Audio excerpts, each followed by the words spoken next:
The CH-47 Chinook descended into the valley under cover of darkness, its twin rotors beating against the thin mountain air. Lieutenant Commander James Hartley sat with his team of 8 SEALs, weapons between their knees, faces painted black and green. At the far end of the cabin sat Katherine Reynolds, medical bag strapped across her chest, hands folded calmly in her lap. "You ever been this far north, nurse?" Petty Officer Derek Sullivan called over the rotor noise. Katherine looked up. "3 times. You?" Sullivan grinned. "First rotation. But I'm a shooter. You just carry the bandages." A few chuckles rippled through the team. Katherine said nothing, her eyes returning to the darkness beyond the open ramp. She had learned long ago that certain battles were not worth fighting. Not with words, anyway. The mission briefing had been straightforward. Extract a high-value intelligence asset from a compound 15 kilometers into hostile territory. 8 hours in, 8 hours out. Minimal contact expected. Katherine had heard similar assessments before. She packed extra gauze. Chief Petty Officer Marcus Webb, the team's senior enlisted, watched Katherine from across the cabin. In 3 deployments, he had worked with 7 different corpsmen and medics. Most were competent, some were exceptional. But something about Reynolds was different. The way she secured her gear had the precision of someone who had done more than attend medical courses. The way her eyes scanned the cabin was not passive observation but active assessment. 2 minutes, the crew chief announced. The team stood, checked weapons, adjusted night vision mounts. Katherine rose with them, her movements economical and practiced. She touched each pouch on her vest. Medical supplies, yes, but also water, energy bars, spare batteries, a knife with a 4-inch blade strapped to her right thigh. "Stay close to Webb," Hartley told her, his tone not unkind but firm. "If contact happens, you hit the ground and let us work." "Understood, sir." The Chinook flared, and the team poured out into the Afghan night. Katherine was 5th off the ramp, landing in a crouch, immediately scanning for threats while the others established a perimeter. The helicopter lifted away, and silence rushed in to fill the space its rotors had occupied. They moved in formation through the rocky terrain, Katherine positioned in the middle of the column. She matched their pace exactly, never lagging, never crowding the man ahead. When they went prone to avoid a passing vehicle on a distant road, she was down before the hand signal finished. When they crossed a dry stream bed, her footfalls made no more sound than theirs. After 2 hours of movement, Petty Officer Ryan Kowalski whispered to Sullivan during a security halt. "She's quiet." "She's scared," Sullivan replied. But Katherine was not scared. She was counting paces, counting terrain features, counting the number of compounds they passed. She was building a map in her mind, marking fields of fire, noting cover positions, identifying choke points, old habits, muscle memory from another time. At 0340 hours, they reached the overwatch position, a cluster of boulders on a hillside with clear lines of sight to the target compound 800 meters below. Hartley set security, assigned sectors, and established the command post behind the largest rock. Katherine unpacked her medical supplies and organized them by priority. Hemorrhage control closest, airway management next, then fluids and medications. "Coffee?" Webb offered, extending a thermos. "Thank you, Chief." They sat in silence for a moment, watching the eastern horizon where dawn would eventually break. "You're calm," Webb observed. "Most medical personnel get jumpy on their first direct action mission." Katherine took a careful sip. "This isn't my first." "No, Chief." He waited for elaboration, but none came. Katherine handed back the thermos and returned to her supplies, hands moving with the confidence of someone who had performed these tasks hundreds of times. Webb noticed her fingers pause over a particular pouch, saw her check its contents, then secure it differently than before. It was a small thing, but in his experience, small things mattered.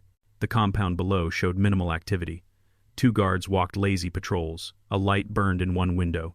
The intelligence suggested their target was being held in the northern building, 2nd floor, 3rd room from the east. "Primary and alternate routes confirmed," reported Sergeant First Class Nathan Pierce, the team's breacher. "Walls are mud brick. One entry point has a reinforced door. I'll need 2 charges." Hartley studied the compound through his scope. "Katherine, if we take casualties during extraction, can you work in a moving vehicle?" "Yes, sir. I've done it before." "Where?" She met his eyes. "Helmand Province, Sangin District, also twice in Kunar." Hartley nodded slowly. The names she cited were not tourist destinations. They were places where people died badly and often. Good to know. Dawn arrived without fanfare, a gradual graying of the sky that turned the landscape from black to charcoal to brown. The team rotated through security shifts while Katherine checked and rechecked her supplies. She had done this dance before, in places whose names she tried not to remember. At 0720 hours, movement increased in the compound. Children emerged to tend goats. Women carried water from a central well. The two guards changed shifts, the new pair looking only marginally more alert than their predecessors. "Look soft," Sullivan muttered. "Looks are cheap," Webb replied. "Stay sharp." Katherine observed the compound with different eyes than the men around her. She noticed the women moved in a pattern that avoided certain areas. She saw how the children stayed away from the eastern wall.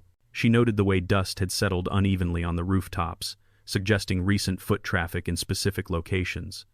These details told stories, and she had learned to read them. By 1100 hours, the temperature had climbed above 90 degrees. The team consumed water in careful measures, maintained noise discipline, and waited.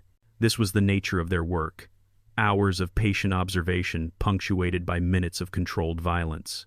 During her watch, Katherine allowed her mind to wander, but only along carefully controlled paths. She thought about her training, about the instructors who had molded her into something more than a medic. She thought about the qualifications she had earned, the ranges where she had outshot men twice her size, the close-quarters battle courses where she had learned to move through buildings like smoke. She thought about the orders that had ended all of that.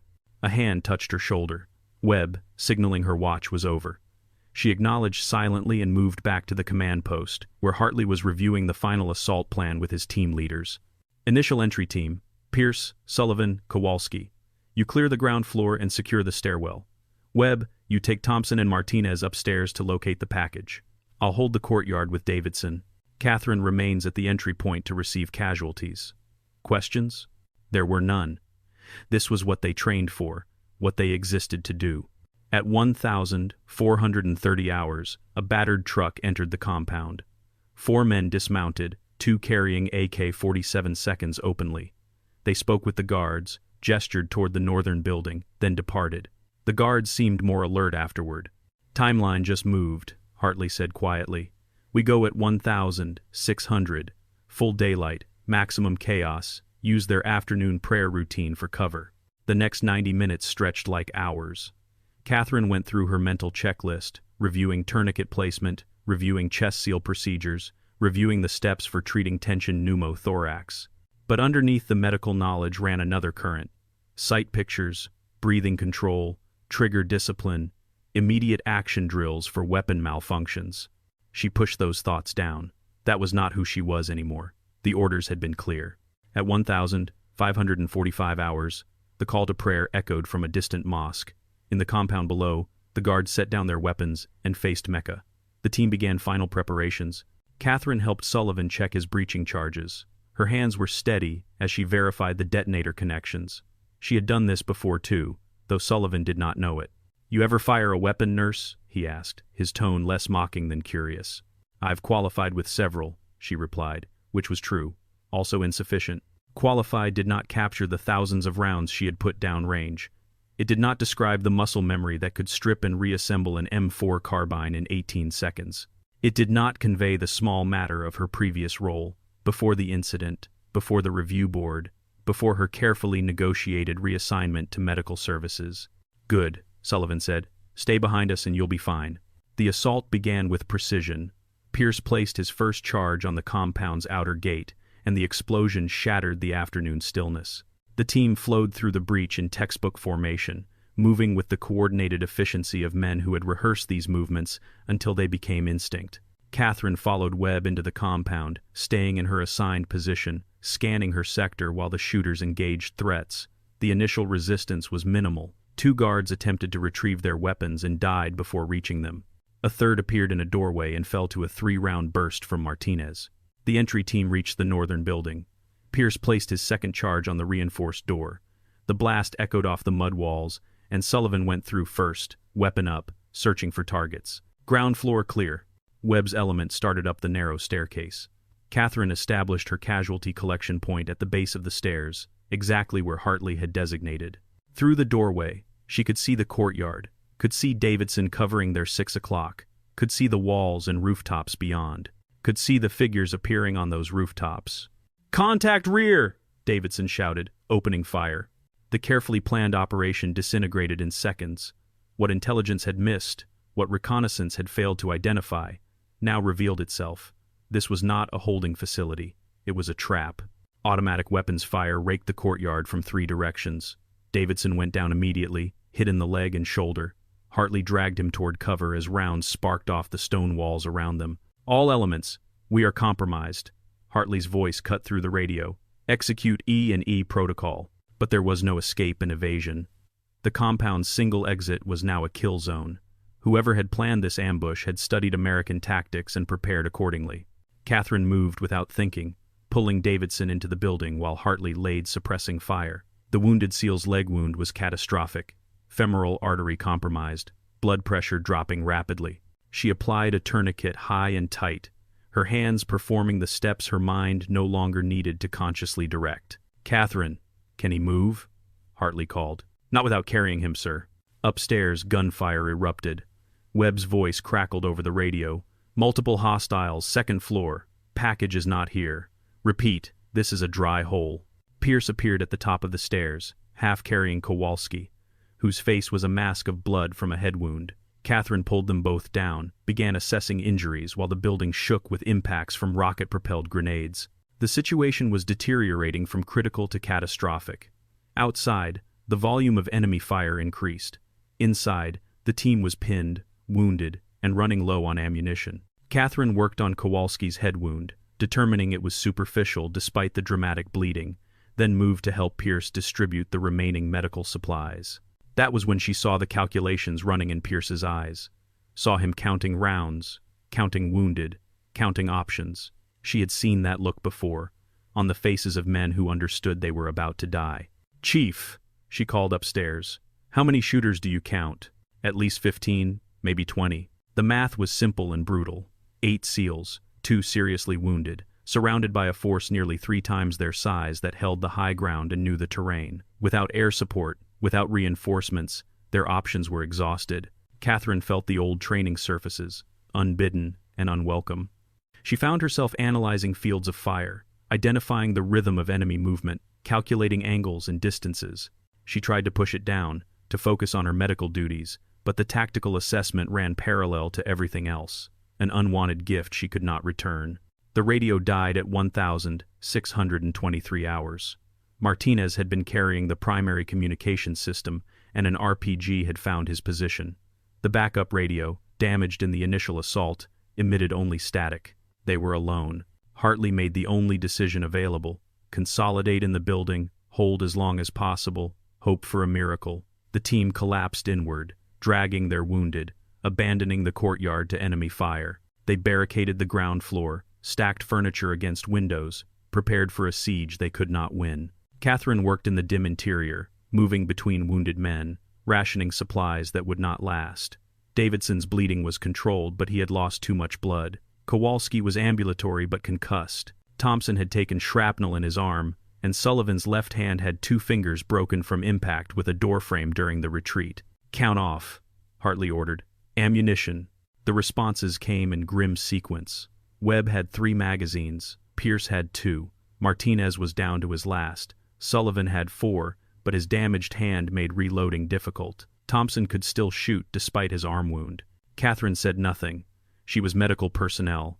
She carried no rifle. Those had been her orders. Outside, the enemy fire shifted from sustained suppression to calculated harassment. They were patient now, content to wait, to let the trapped Americans exhaust themselves in their ammunition. Occasional bursts would rake the windows, would probe the barricades, would test for weakness. "They're calling for reinforcements," Webb assessed. "They'll hit us after dark with everyone they can gather." Hartley checked his watch.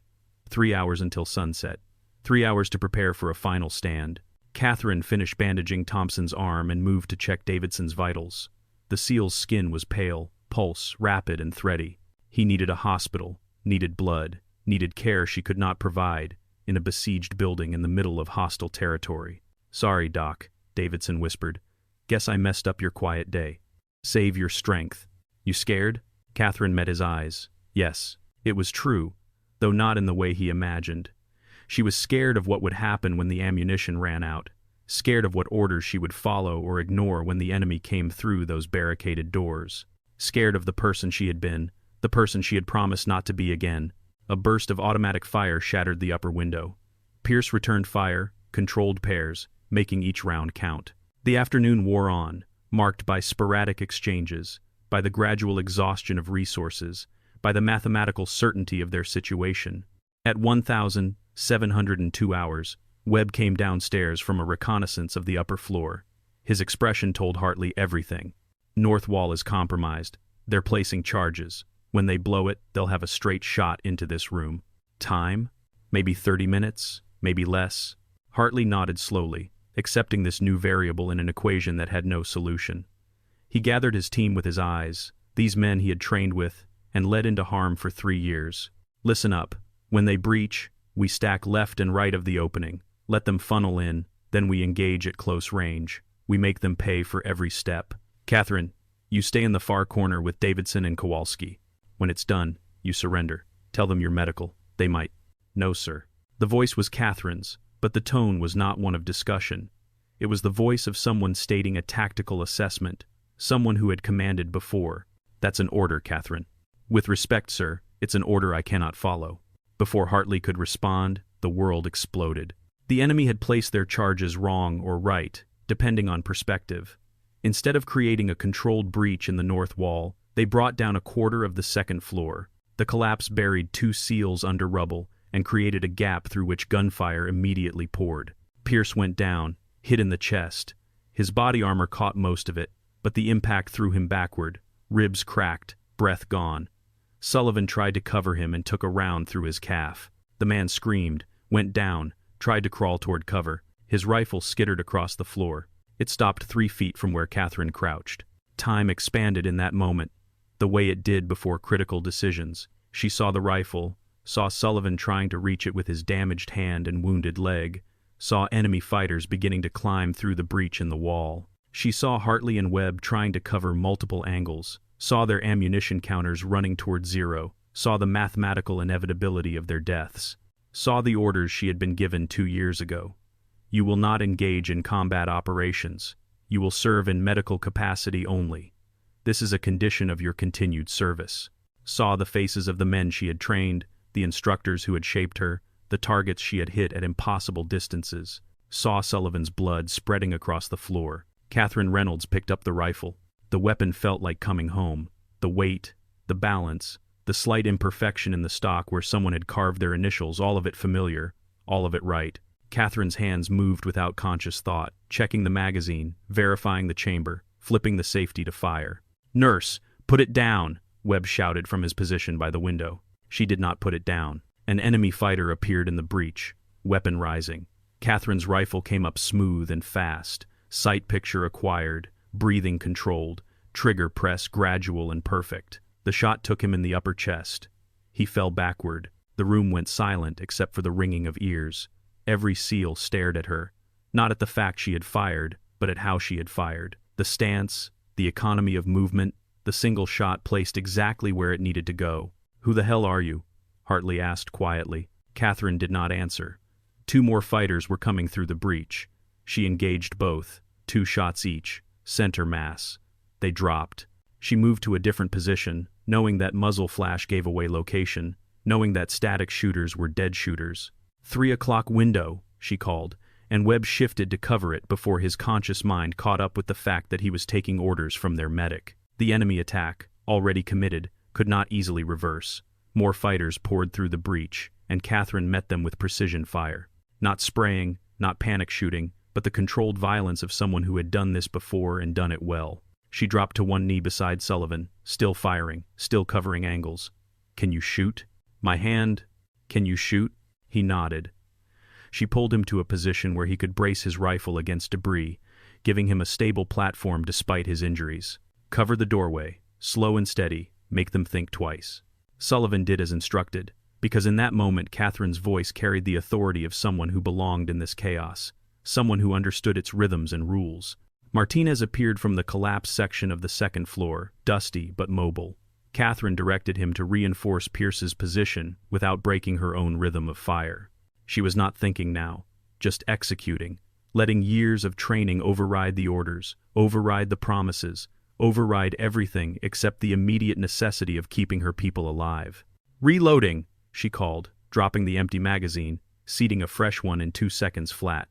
A rocket-propelled grenade streaked through the breach and impacted against the far wall.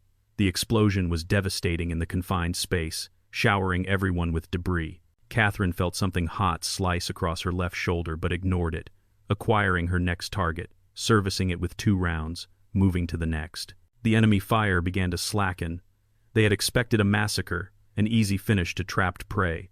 Instead, they were taking casualties, their attack disrupted by accurate fire from unexpected positions. Katherine made a tactical assessment in the space between heartbeats. The enemy was committed but disorganized. They had numbers but poor coordination. They owned the high ground but were funneling through limited access points. "Chief Webb," she called. "Yeah. Can you reach the northeast window?" "Maybe." "Do it. Suppress their support element. They're directing fire from the compound wall." Webb moved without questioning, because the assessment was correct, and he knew it. Thompson followed him, providing covering fire. Together, they engaged the enemy commander's position, and the coordinated assault began to fracture. Hartley watched all of this while returning fire, his mind trying to reconcile the woman he had brought on this mission with the operator who was currently directing his team's defense. Questions could come later. Right now, they were staying alive, and that was enough. Katherine moved through the building with the confidence of someone reading a language they had once spoken fluently. She identified firing positions, designated sectors, redistributed ammunition from those who could no longer shoot to those who could. Her medical training merged with her combat training, a hybrid skill set that made her simultaneously lethal and healing. "Pierce, can you move?" she asked the downed breacher. "Ribs are smashed. Can't breathe deep." She checked his eyes, his color, listened to his chest. "Pneumothorax, but not tension. You can shoot if you stay sitting. Give me a rifle." She positioned him in a corner where he could cover 2 approaches without having to turn his damaged torso. Then she moved to Sullivan, checked his calf wound, reinforced the bandage, and retrieved his backup weapon. "You're hit," Webb noted, gesturing to her shoulder. Katherine glanced at the blood soaking her uniform. Later, she returned to the main breach, where enemy fire had renewed after a brief lull. They were regrouping, preparing for another push. Katherine counted muzzle flashes, estimated numbers, calculated time. "Sir," she called to Hartley, "they're going to rush us in approximately 90 seconds. They'll use the dust cloud from their next RPG as cover." "How do you know?" "Because that's what I would do." Hartley absorbed this, accepted it, and began repositioning his team. "Everyone hold fire on my command. Let them commit to the breach. Then we light them up from the flanks." It was a good plan, made better by Katherine's read of the enemy's intention. When the RPG came, when the fighters poured through the dust and smoke, they found not scattered resistance but coordinated ambush. The SEALs' fire was devastating at close range, turning the breach into a fatal funnel. The attack broke. Katherine immediately called for ceasefire, conserving ammunition. In the relative quiet that followed, she heard something that made her smile grimly. Shouting from outside the compound, voices raised in argument. The enemy was debating their next move. "They didn't expect this," she said.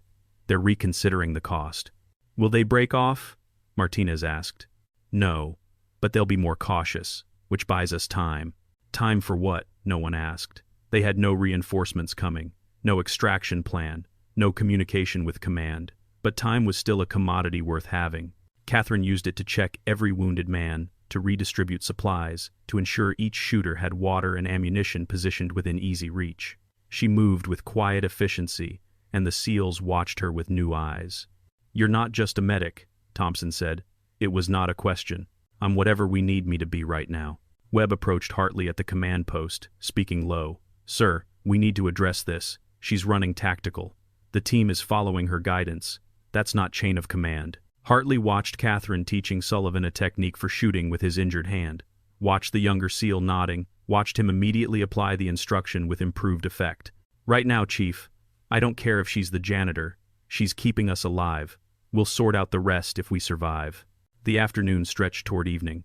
The enemy probed twice more, testing different approaches, but each time Katherine identified their intent and positioned the team to counter it. She was playing chess while they played checkers, always 2 moves ahead, always reading the pattern. During a lull, She moved to the upper floor to assess their position from a higher vantage. The destruction was extensive. Holes in the walls provided lines of sight but also made them vulnerable. She counted enemy positions, marked their locations mentally, estimated their remaining strength. 15 fighters visible, probably another 5 to 8 in reserve. Against 4 fully combat-effective SEALs, 2 limited by wounds, and 2 unable to fight. The math was still bad, but it was better than it had been. She descended and found Hartley reloading magazines from loose ammunition scattered across the floor.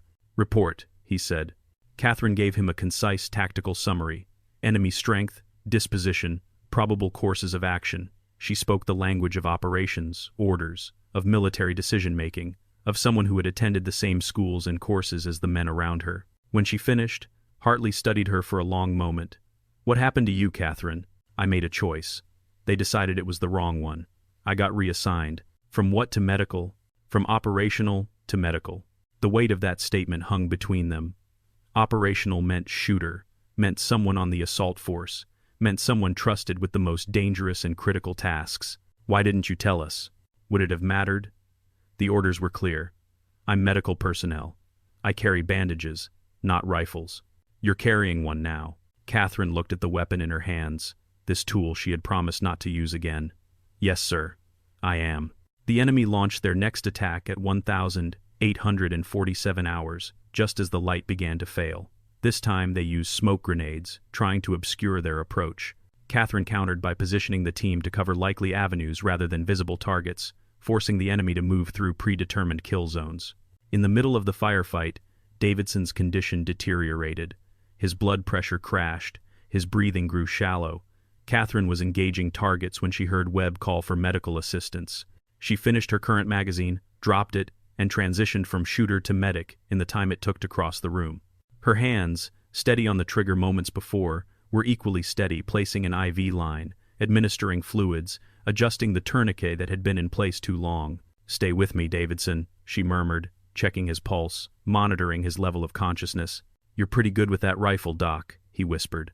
"Shut up and breathe." She stabilized him as much as possible, then returned to her rifle. The duality felt natural, felt right, felt like the person she had always been meant to be before regulations and review boards had tried to split her in half. Sullivan watched her move between roles, his expression thoughtful despite the pain from his wounded leg. "You do this before? The switching?" Katherine cleared a malfunction in her rifle, charged it, returned to firing. Between shots, she answered, "I did everything before. Then I did only one thing. Now I'm doing everything again." It was the most she had said about her past, and it was enough. Sullivan nodded and returned his attention to his own sector, accepting this new reality. Their medic was also their best shooter, and in this particular version of hell, they needed both. The smoke cleared, the attack repelled. Katherine conducted another casualty assessment, checking every man, redistributing pain medication from her dwindling supplies. Pierce's breathing had worsened, his pneumothorax progressing despite her earlier intervention. "I need to decompress your chest," she told him. "Here, here, and now." She performed the procedure in the dim light with enemy fire cracking overhead, her hands certain despite the circumstances. The needle went in precisely where it needed to, and Pierce's breathing immediately improved. She taped it in place, marked it with a field dressing so others would know not to disturb it. "Better?" "Yeah, thanks, Doc." "You're welcome. Now get back on that rifle." It was dark when Martinez approached her, at what had become her primary fighting position. "Question, if you don't mind." "Go ahead." "Why'd they pull you off operations?" Katherine sighted down her rifle at a suspected enemy position. Did not fire, conserved the round. There was a mission, hostage rescue. The rules of engagement were strict. We could only shoot if directly engaged. The hostages were being executed while we watched. I made a decision. You engaged? I eliminated the threat. Saved 7 lives. Violated a direct order. The review board decided I was too aggressive, too willing to interpret ROE creatively. They said I lacked the judgment for operational roles. That's garbage. That's politics. So they made me a medic. Figured I could save lives that way instead. Guess they were wrong about the judgment thing. Katherine allowed herself a brief smile. Guess they were. Night brought new challenges and temporary respite. The enemy settled into a pattern of harassment fire, keeping the SEALs awake and on edge, but not committing to another major assault. They were waiting for something: reinforcements, better weapons, or simply dawn when they could coordinate more effectively. Hartley called his team together in the darkened building. 6 men able to fight in varying degrees, 2 unable, 1 who was both medic and operator, and diminishing hope for extraction. "I need to know what we have," Hartley said. "Katherine, you first. Who are you?" She set down her rifle, met his eyes. Katherine Elizabeth Reynolds, former Staff Sergeant, 75th Ranger Regiment, 3rd Battalion, qualified as Ranger School graduate, Sniper School, military freefall, combat lifesaver. 3 deployments, 2 in Iraq, 1 in Afghanistan prior to reassignment. After the incident I mentioned, I was given a choice: leave service or accept reassignment to Medical Corps. I chose Medical Corps, went through a 6-month training program, and have served as combat medic for 14 months. The SEALs processed this information in silence.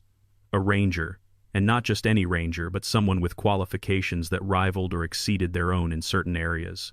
"Why hide it?" Webb asked. "I wasn't hiding it. I was following orders. The terms of my reassignment were explicit. I would serve in medical capacity only. No combat operations, no weapon carry except in immediate self-defense. I was permitted to maintain my skills on my own time, but prohibited from employing them professionally. Until today," Hartley said. "Until today, sir. When it became clear that following those orders would result in our deaths, I made another choice. I'll face whatever consequences come afterward, but I will not watch good people die when I have the skills to prevent it." Kowalski, still foggy from his head injury, spoke up. "You're a better shot than any of us." "I'm adequate." "Bullshit. I saw that first kill. That was 1,000 hours of range time, minimum." Katherine did not dispute it. She had spent those 1,000 hours, and many more, had qualified as expert on every weapon system the Army employed, had once held the top score in her company for long-range marksmanship. Pierce, breathing more easily after her intervention, asked the question several others were thinking: "Can you get us out of here? I can give us a better chance. The enemy has us surrounded, but they're not professionals. They're militia, probably local, augmented by some experienced fighters but lacking cohesive leadership. They have numbers and position. We have training and discipline. If we can survive until dawn, we might be able to break out during their morning prayer routine." "That's a lot of ifs," Martinez noted. "It's more hope than we had an hour ago." Hartley made a decision. "Katherine, you have tactical control for planning purposes. I maintain command authority, but I want your assessment and recommendations for our best course of action."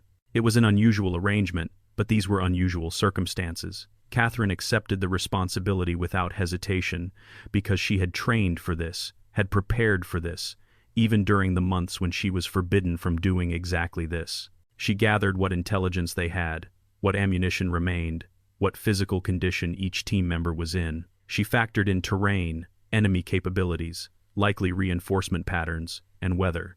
Then she built a plan. "We have 2 options," she began. "First, we defend in place, try to hold until someone realizes we're missing and sends a rescue force. That could be 12 hours or it could be 3 days.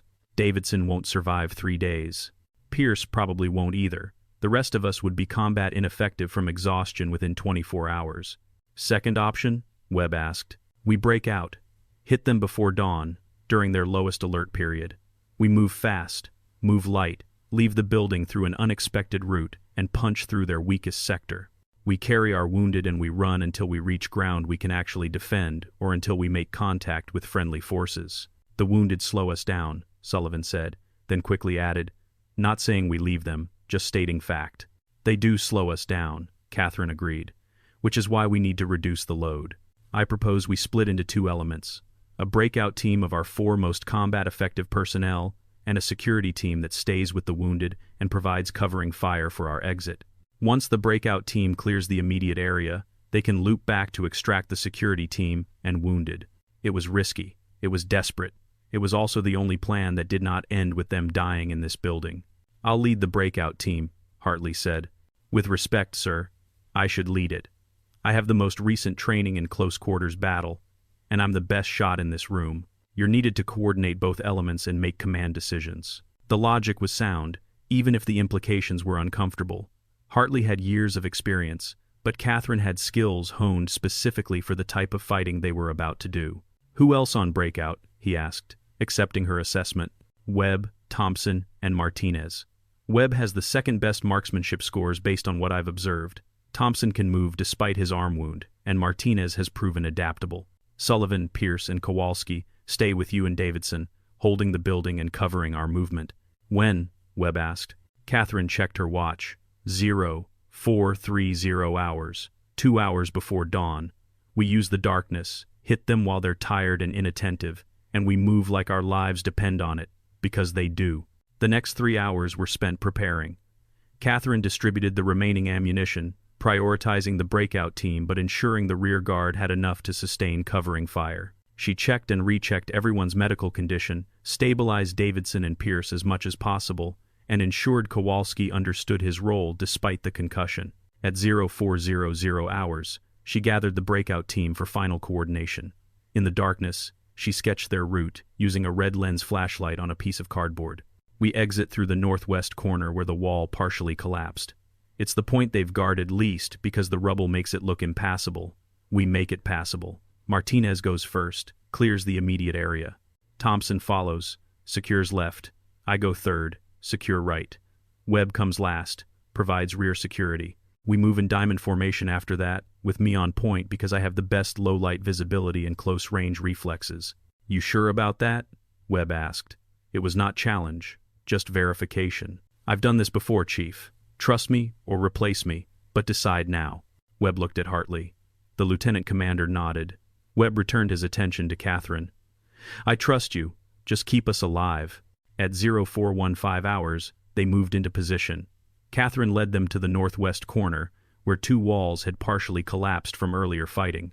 The rubble was treacherous but navigable. She tested her route, found the quiet path, and marked it for the others to follow. At 0428 hours, she checked her rifle one final time. Full magazine, round chambered, safety off. She looked at the 3 men who would follow her into darkness and probable death. Stay close. Stay quiet. When I engage, you engage. When I move, you move. Questions? There were none. At 0430 hours precisely, Katherine Reynolds climbed through the rubble and into the night. The enemy had indeed been lax in guarding this sector, perhaps assuming the Americans would not be foolish enough to try a breakout through such difficult terrain. Katherine moved through their positions like a ghost, using every shadow, every depression in the ground, every fragment of cover. Behind her, 3 Navy SEALs men who prided themselves on their stealth struggled to match her silent movement. They covered 50 meters before encountering their first sentry. Katherine saw him before he saw her, a figure silhouetted against the slightly lighter eastern sky.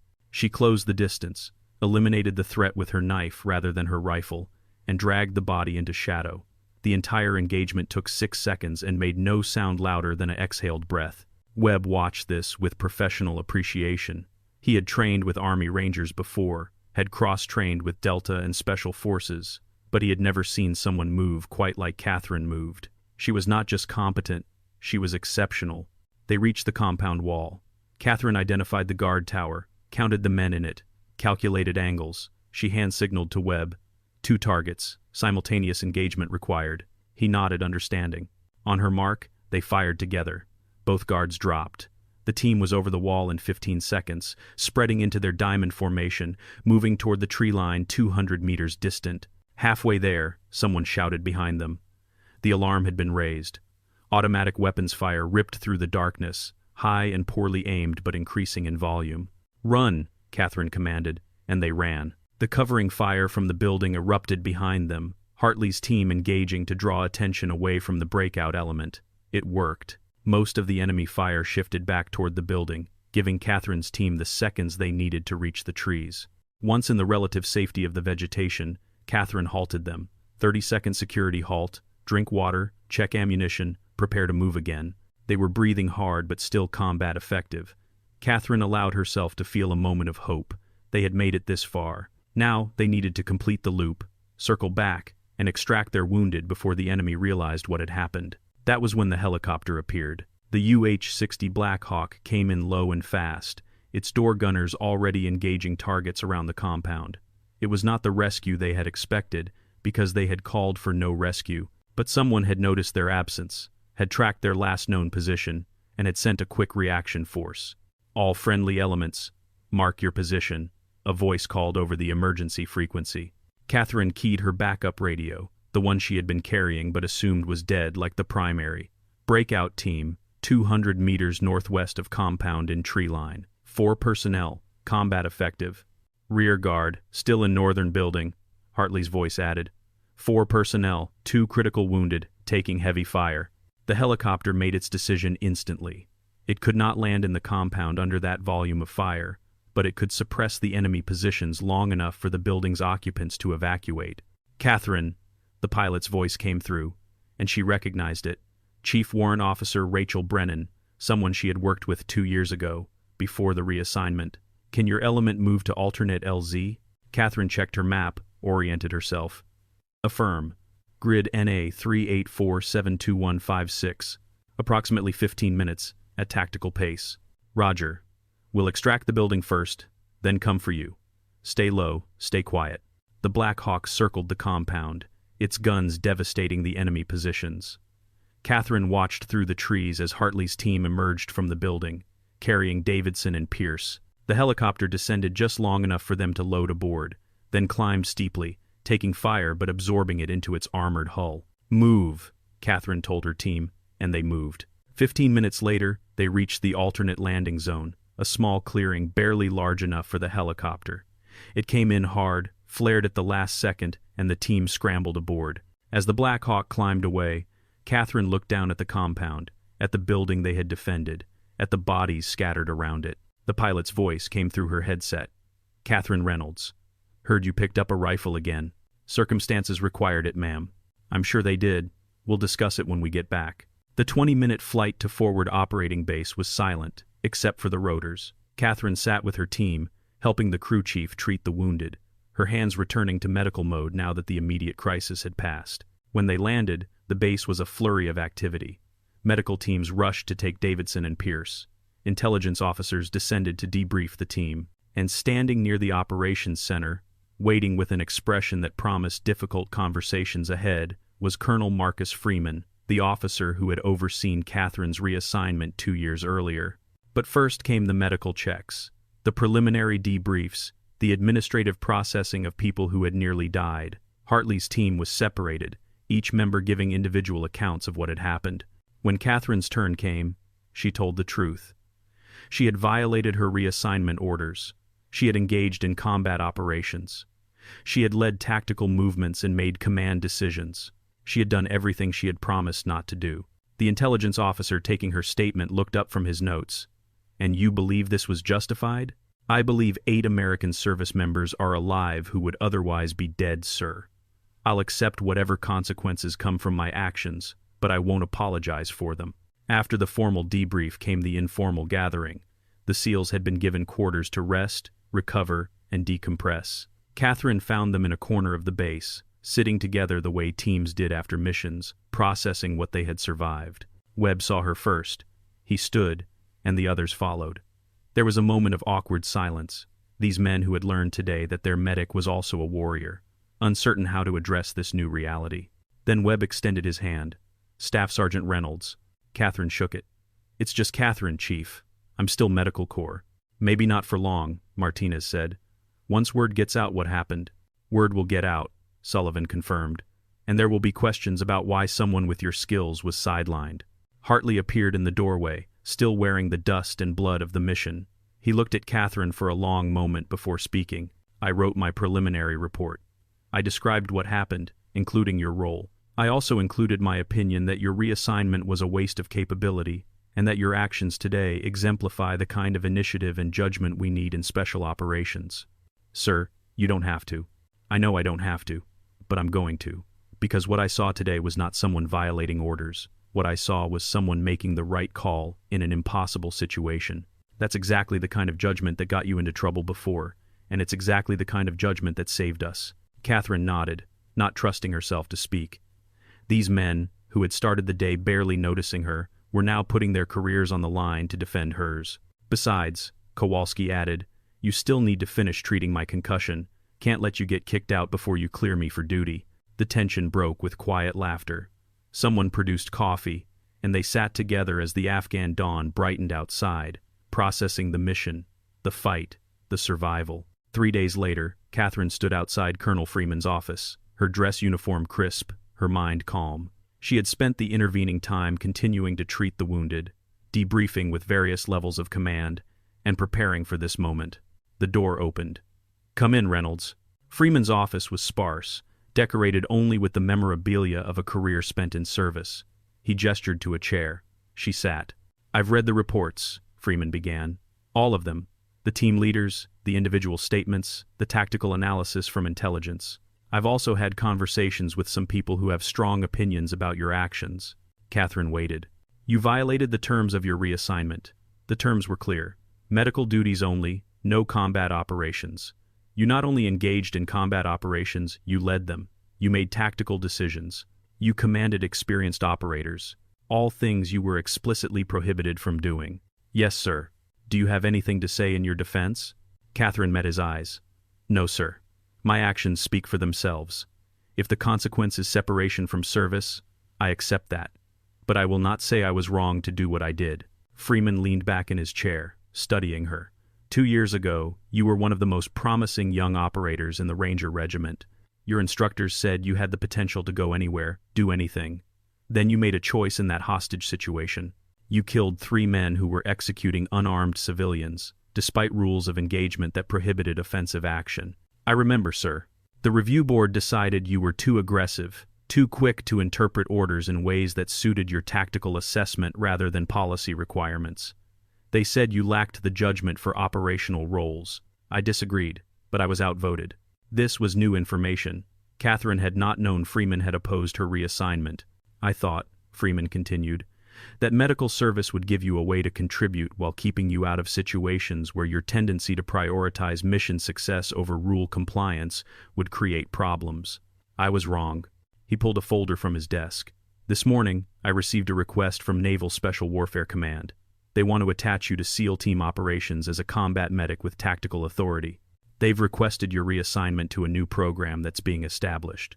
Combat medics with previous operational experience who can serve dual roles when circumstances require." Katherine's heart rate increased, but she kept her expression neutral. "I'm recommending approval," Freeman said. "With conditions. You'll undergo additional training in their protocols. You'll be subject to their command structure. And you'll agree to counseling sessions to ensure you understand when to follow orders and when to exercise the initiative that makes you valuable. Are those terms acceptable?"